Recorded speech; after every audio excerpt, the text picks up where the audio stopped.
up there. You can drive to the top of Cape Perpetua here on the Oregon coast. There's an old army bunker up there, like a brick one where the guys used to sit there in World War II when we were at war with Japan. Well, that was a long time ago. Now the Japanese people and Americans are best friends. That's actually how war is supposed to work. Now, they attacked us first. I mean, obviously, they attacked Pearl Harbor. I say if Japan did not attack Pearl Harbor, they would be 10 times stronger today, economically, financially. Japanese people are some of the hardest working, most inventive and innovative people in the world. Well, look at Toyota. You know, Casio, look at all the electronics things they come. Look at all the computer things. Look at all the cell phones they've invented. They are an incredible people. I mean, imagine what they could do if they had all the resources of the United States. Well, they'd probably become lazy like Americans. That's what I think. I think Americans, and I include myself here, yes, I think most Americans have too much. It's a trick of the devil. You know, there's a saying, how do you destroy your enemy? Well, if you're a Christian, which America was a huge Christian nation 30, 40, 50 years ago. But how do you destroy a Christian nation? You give them anything they want. You make them lazy. You spoil them. I mean, you think I'm joking, just think about it. You got to make what I'm saying, you take what I'm saying as personal. How would you destroy your own children? You'd give them anything they ask for. You say, well, how do I know the devil gives us this stuff? Because the devil told Jesus after the 40 days and 40 nights of fasting, he said, bow down and worship me, and I'll give you all the kingdoms of this earth, for they are mine. God gave them to me, and I can give them to anyone I want to. Well, after this rapture, during the 7-year tribulation, that's what the devil's going to pick a man and give him all the kingdoms of the earth to have a one world government under one man to supposedly solve all the problems that occurred after the rapture occurred. And the devil was trying to make Jesus that one man 2,000 years ago, see?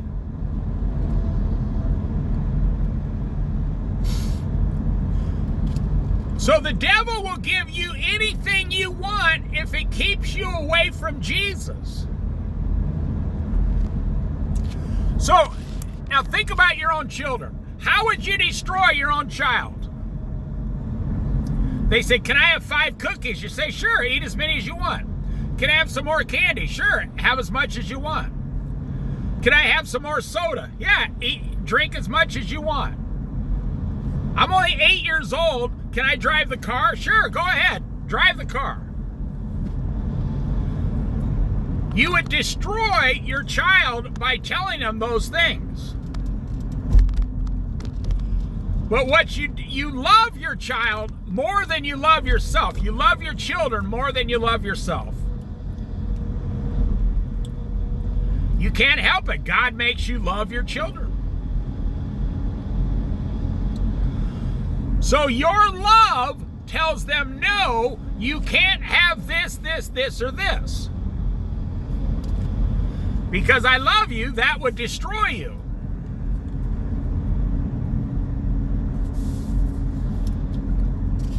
That's what God does to you, his child.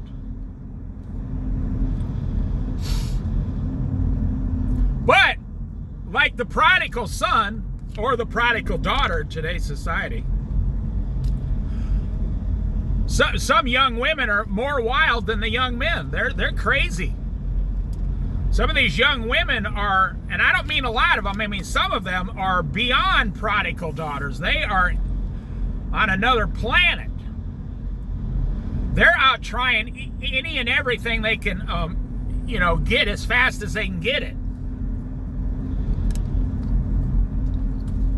But believe me, I grew up in the 60s, 70s, and 80s. I know the end result of that lifestyle. No, I've never lived it. I've seen it. I've seen young women completely wild like that. And when they hit 45 years old, they look like they're 68 years old and they're completely exhausted.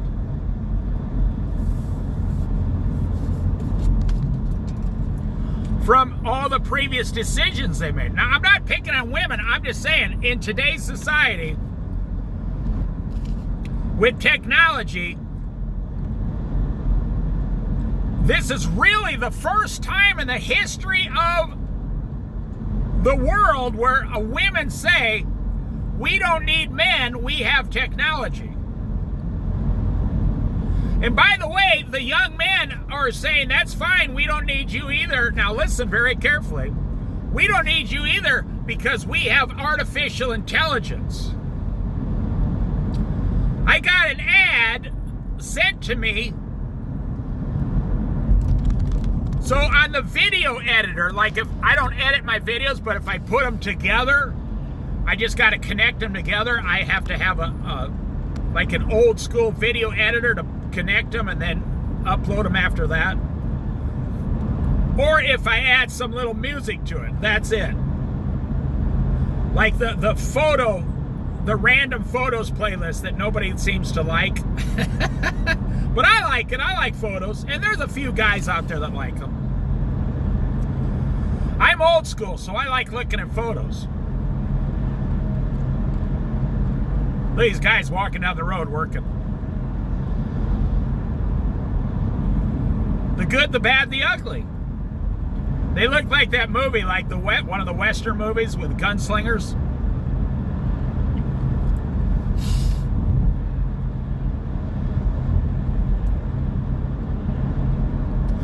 So on this, they send me ads once in a while. How to make an artificial girlfriend. Artificial intelligence girlfriend. I'm not kidding. You could have, now I don't watch the ad.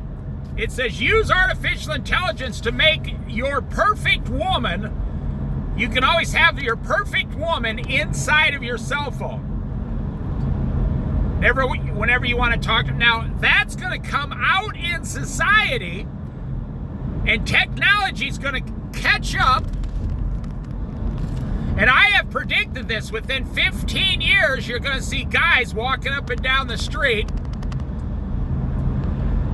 with robotic girlfriends. And you'll see a guy going out to dinner with his robotic girlfriend, but she will look like a real person. And like everything else, people go, oh, that's so amazing. Oh, hey, people, it's coming. It's right around the corner. So if you can get a robotic girlfriend and program her to be exactly the way you want her to be, then you no longer need women. And if you can get a robot, or if technology, I want to say it a little bit different for the girls here. If technology can give you everything a man used to give you, you no longer need a fiance and a husband. It's happening right in front of our face.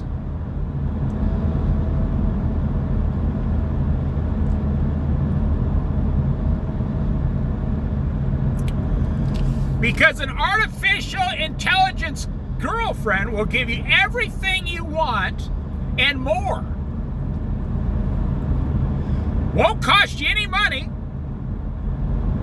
When you're sleeping, your robotic girlfriend can go to work and make money for you. Now, she doesn't have to physically go to work. She can just sit there on a computer in her brain and make money on the computer. And you can just fully retire. 35 years old, you got this robotic girlfriend, artificial intelligence. She makes money while you're sleeping. Your breakfast is made when you wake up. She can do it. You can say, go ahead to your girlfriend. Let's just call her Susie, say. Susie, or let's call her Susie Q. Susie Q, I need you to rent me a car so we can drive to Los Angeles next week. And Susie Q says, okay, Bob, that's a fantastic idea. You're so smart, Bob, and you're so handsome. I will rent that car, and we will have so much fun together.